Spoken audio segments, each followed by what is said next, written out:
ಮೊದಲು ಒಂದು ವಿಷಯ ಸ್ಪಷ್ಟ ಮಾಡಿಕೊಳ್ಳಿ, ನಾನು ಮೀಸಲಾತಿ ತಪ್ಪು ಅಂತ ಹೇಳ್ತಿಲ್ಲ.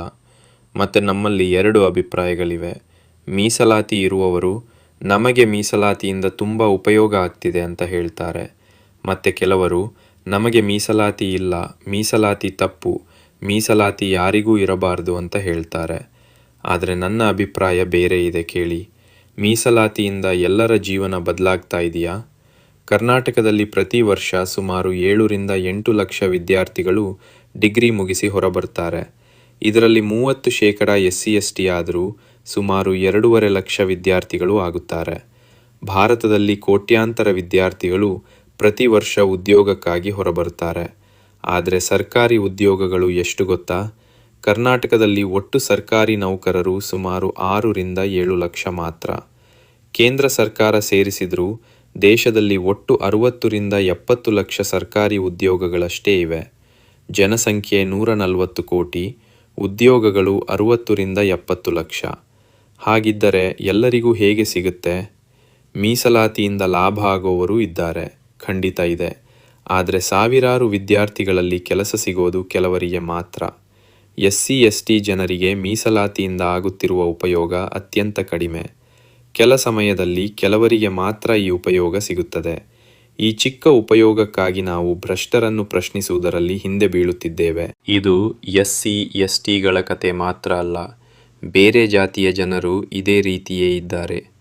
ನಮ್ಮ ಜಾತಿಯವರು ಮಂತ್ರಿಯಾಗಬೇಕು, ಮುಖ್ಯಮಂತ್ರಿಯಾಗಬೇಕು ಅಂತ ಭಾವಿಸ್ತಾರೆ. ಆದರೆ ಅದರಿಂದ ಸಾಮಾನ್ಯ ಜನರಿಗೆ ಆಗುವ ಉಪಯೋಗ ತುಂಬ ಕಡಿಮೆ. ಮೀಸಲಾತಿ ಒಂದು ವಿಚಾರ ಅಷ್ಟೇ. ನಮ್ಮ ನಡುವೆ ಇದೇ ಥರ ಇನ್ನೂ ತುಂಬ ವಿಷಯಗಳಿವೆ. ಜಾತಿ, ಧರ್ಮ, ಸಿದ್ಧಾಂತಗಳು. ನಾವು ಇವುಗಳೊಂದಿಗೆ ಗುರುತಿಸಿಕೊಂಡಿದ್ದೇವೆ. ಯಾವುದಾದರೂ ಒಂದು ಪಕ್ಷ ಅಥವಾ ಆ ಪಕ್ಷದ ನಾಯಕ ತಪ್ಪು ಮಾಡಿದರೆ, ಭ್ರಷ್ಟಾಚಾರ ಮಾಡಿದರೆ ನಾವು ಅವನನ್ನು ಪ್ರಶ್ನಿಸಲು ಒಟ್ಟಾಗಿ ಬರೋದಿಲ್ಲ. ಯಾಕೆಂದರೆ ನಾವು ಜಾತಿ ಅಂತ ಜಗಳ ಮಾಡ್ತೀವಿ, ಧರ್ಮ ಅಂತ ಜಗಳ ಮಾಡ್ತೀವಿ, ನಾನು ಮೀಸಲಾತಿ ಪರ, ನಾನು ಮೀಸಲಾತಿ ವಿರೋಧ ಅಂತ ಜಗಳ ಮಾಡ್ತೀವಿ. ಇದೇ ಭ್ರಷ್ಟ ರಾಜಕಾರಣಿಗಳಿಗೆ ದೊಡ್ಡ ಅವಕಾಶ. ಅದರಲ್ಲೇ ಇನ್ನೊಂದು ಸತ್ಯ ಇದೆ.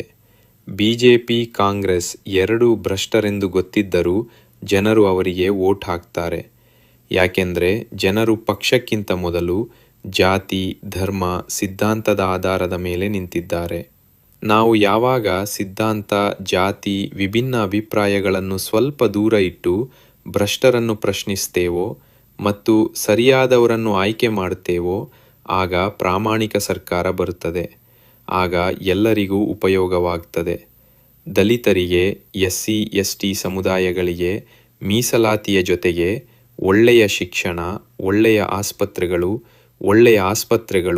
ಒಳ್ಳೆಯ ರಸ್ತೆಗಳು, ಲಂಚಮುಕ್ತ ಅಧಿಕಾರಿಗಳು ಇವೆಲ್ಲ ಸಿಗುತ್ತವೆ. ಈ ವಿಷಯ ತುಂಬ ಜಟಿಲವಾಗಿದೆ, ಸಮಯವೂ ಕಡಿಮೆ ಇದೆ. ನಿಮಗೆ ಅರ್ಥ ಆಗಿಲ್ಲ ಅಂದರೆ ಹೇಳಿ. ಈ ವಿಷಯದ ಬಗ್ಗೆ ಯೂಟ್ಯೂಬ್ನಲ್ಲಿ ಒಂದು ವಿಡಿಯೋ ಮಾಡಿ ವಿವರವಾಗಿ ಮಾತನಾಡೋಣ. ಮತ್ತೆ ನಿಮಗೆ ಈ ವಿಚಾರ ಅರ್ಥ ಆಗಿದ್ದರೆ ನಾನು ಹೇಳುತ್ತಿರುವುದು ಇಷ್ಟೇ. ಮೀಸಲಾತಿ ಸರಿ ಅಥವಾ ತಪ್ಪು ಎಂಬ ವಿಚಾರವನ್ನು ಬಿಡಿ. ಏಕೆಂದರೆ ವಾಸ್ತವದಲ್ಲಿ ಮೀಸಲಾತಿ ಮಾತ್ರದಿಂದ ಯಾವತ್ತಿಗೂ ಆ ಸಮುದಾಯಗಳ ಎಲ್ಲ ಜನರನ್ನು ಬಡತನದಿಂದ ಮೇಲೆ ತೆಗೆದುಕೊಂಡು ಬರಲು ಸಾಧ್ಯವಾಗುವುದಿಲ್ಲ. ಇದೇ ಸತ್ಯ. ಆದರೆ ಒಂದು ಪ್ರಾಮಾಣಿಕ ಸರ್ಕಾರ ಇದ್ದರೆ ಎಲ್ಲ ಜಾತಿಯ ಜನರನ್ನು ಸರ್ವತೋಮುಖವಾಗಿ ಅಭಿವೃದ್ಧಿಪಡಿಸಬಹುದು. ಸರ್ಕಾರಿ ಕೆಲಸವಾಗಲಿ ಅಥವಾ ಖಾಸಗಿ ಕೆಲಸವಾಗಲಿ, ಎಲ್ಲರಿಗೂ ಒಂದು ಉದ್ಯೋಗ ಸಿಗುವಂತಾಗುತ್ತದೆ. ಉದ್ಯೋಗಾಕಾಂಕ್ಷಿಗಳಿಗೆ ಅವಕಾಶಗಳು ಸಿಗುವಂತೆ, ಹಾಗೆಯೇ ಬಿಸ್ನೆಸ್ ಮಾಡಲು ಪೂರಕ ಯೋಜನೆಗಳನ್ನು ಸರ್ಕಾರಗಳು ರೂಪಿಸಬಹುದು. ನನ್ನ ವಿಚಾರ ಇಷ್ಟೇ. ನಮ್ಮ ವಿಭಿನ್ನ ಅಭಿಪ್ರಾಯಗಳು ಇದ್ದರೂ ಭ್ರಷ್ಟರನ್ನು ಪ್ರಶ್ನಿಸುವುದರಲ್ಲಿ ಮತ್ತು MLA, MPಗಳನ್ನು ಆಯ್ಕೆ ಮಾಡುವುದರಲ್ಲಿ ನಾವು ಹಿಂದೆ ಬೀಳಬಾರದು. ಯಾರು ಇಲ್ಲಿವರೆಗೆ ವಿಡಿಯೋ ನೋಡಿದರೋ ಎಲ್ಲರಿಗೂ ಹೃತ್ಪೂರ್ವಕ ನಮಸ್ಕಾರಗಳು. ನಮ್ಮ ದೇಶದ ಸಮಸ್ಯೆ ಏನು ಗೊತ್ತಾ? ಫೇವರಿಸಮ್. ನೀವೇ ನೋಡಿ, BJPಯ ex-MLA ಕುಲ್ದೀಪ್ ಸಿಂಗ್ ಅವರ ರೇಪ್ ಕೇಸ್ ಬಗ್ಗೆ ಮಾತನಾಡುವವನು ಕೇರಳ ಕಾಂಗ್ರೆಸ್ ex-MLA ರಾಹುಲ್ ಮಂಕೂತತಿಲ್ ಮಾಡಿರುವ ರೇಪ್ ಕೇಸ್ ಬಗ್ಗೆ ಮಾತನಾಡಬೇಕು ಎಂದು ಅನಿಸುವುದಿಲ್ಲ.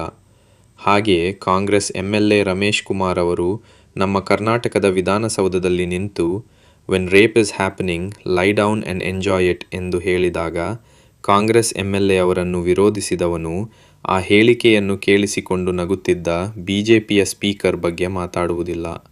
ನಾನು ಇಲ್ಲಿ ರಮೇಶ್ ಕುಮಾರ್ ಅವರ ಹೇಳಿಕೆಯನ್ನು ಸಮರ್ಥಿಸುತ್ತಿಲ್ಲ. ಜನರ ದ್ವಂದ್ವ ನೀತಿಗಳ ಬಗ್ಗೆ ಮಾತ್ರ ಹೇಳುತ್ತಿದ್ದೇನೆ. ಹಾಗೆಯೇ ಪೆಟ್ರೋಲ್ಗೆ ಇಥನಾಲ್ ಬೆರೆಸುವ ವಿಷಯದಲ್ಲಿ ಕೇಂದ್ರ ಸರ್ಕಾರವನ್ನು ವಿರೋಧಿಸುವವನು ರಾಜ್ಯ ಸರ್ಕಾರದ ವಾಲ್ಮೀಕಿ ನಿಗಮದಲ್ಲಿ ನಡೆದ ಅವ್ಯವಹಾರಗಳ ಬಗ್ಗೆ ಚರ್ಚಿಸುವುದಿಲ್ಲ. ಮತ್ತೆ ಬಿಬಿಎಂಪಿ ತಂದ ಕಸ ಗುಡಿಸುವ ಯಂತ್ರಗಳ ಬಗ್ಗೆ ಮಾತನಾಡುವವನು ಕೇಂದ್ರ ಸರ್ಕಾರದ ಸ್ಕಿಲ್ ಇಂಡಿಯಾ ಕಾರ್ಯಕ್ರಮದಲ್ಲಿ ವ್ಯರ್ಥವಾದ ಹಣದ ಬಗ್ಗೆ ಮಾತಾಡುವುದಿಲ್ಲ. ನನ್ನ ಉದ್ದೇಶ ಯಾವುದೇ ಪಕ್ಷದ ಕಾರ್ಯಕರ್ತರನ್ನು ಅವಮಾನಿಸುವುದಲ್ಲ. ನನ್ನ ಉದ್ದೇಶ ನಾವು ಭ್ರಷ್ಟರ ವಿರುದ್ಧ ಒಟ್ಟಾಗಿ ನಿಲ್ಲಬೇಕು ಅನ್ನೋದು. I hope you understand. ನಮಸ್ಕಾರ. ರಾಜಕೀಯದಲ್ಲಿ ಫೇಕ್ ಸುದ್ದಿ ಹರಡುವುದು ಹೊಸದೇನಲ್ಲ. ಆದರೆ ಈಗ ಅದು ಬೇರೆದೇ ಲೆವೆಲ್ಗೆ ತಲುಪಿದೆ. ಇದಕ್ಕೆ ಈಗ ಟ್ರೆಂಡಿಂಗ್ನಲ್ಲಿ ಇರುವ 2 ಉದಾಹರಣೆಗಳನ್ನು ಹೇಳಬೇಕೆಂದರೆ, ಎಪ್ಸ್ಟೀನ್ ಫೈಲ್ ವಿಚಾರದಲ್ಲಿ ಮೋದಿ ಹೆಸರು ಮತ್ತು ಸಿಖ್ಗಳಿಗೆ ಅವಮಾನ ಮಾಡಿದರು ಎಂದು ರಾಹುಲ್ ಗಾಂಧಿ ಹೆಸರು.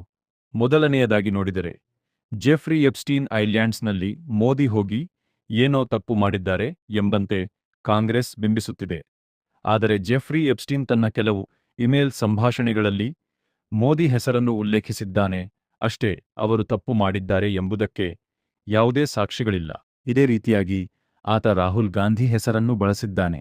ಎರಡನೇ ವಿಚಾರ, ರಾಹುಲ್ ಗಾಂಧಿ ಸಿಖ್ ನಾಯಕರಿಗೆ ಮತ್ತು ಸಿಖ್ ಸಮುದಾಯಕ್ಕೆ ಅವಮಾನ ಮಾಡಿದರು ಎನ್ನುವುದು. ಇದು ಕೂಡ ಫೇಕ್ ಸುದ್ದಿ. ರಾಹುಲ್ ಗಾಂಧಿ ಒಬ್ಬ ಬಿಜೆಪಿ ಸಂಸದನಿಗೆ ಟ್ರೇಟರ್ ಅಂದರೆ ವಿಶ್ವಾಸಘಾತಕ ಎಂದು ಹೇಳಿದ್ರು ಅಷ್ಟೇ, ಏಕೆಂದರೆ ಅವರು ಕಾಂಗ್ರೆಸ್ ಬಿಟ್ಟು ಬಿಜೆಪಿಗೆ ಹೋಗಿದ್ದರಿಂದ. ಆದರೆ ಅವರು ಎಲ್ಲಿಯೂ ಸಿಖ್ ಧರ್ಮದವರಿಗೆ ಅವಮಾನ ಮಾಡಿಲ್ಲ. ಆದರೆ ಬಿಜೆಪಿ ಇದನ್ನು ಇಡೀ ಸಿಖ್ ಸಮುದಾಯಕ್ಕೆ ಆದ ಅವಮಾನ ಎಂದು ಬಿಂಬಿಸುತ್ತಿದೆ ಮತ್ತು ಆ ಪಕ್ಷಗಳ ಕಾರ್ಯಕರ್ತರು ಯಾವುದೇ ಹಿಂಜರಿಕೆ ಇಲ್ಲದೆ ಈ ಸುಳ್ಳು ಸುದ್ದಿಗಳನ್ನು ಸೋಷಿಯಲ್ ಮೀಡಿಯಾದಲ್ಲಿ ಎಲ್ಲೆಡೆ ಹರಡಿಸುತ್ತಾ ಕಾಮೆಂಟ್ ಸೆಕ್ಷನ್ಗಳಲ್ಲಿ ಜಗಳ ಮಾಡುತ್ತಿದ್ದಾರೆ.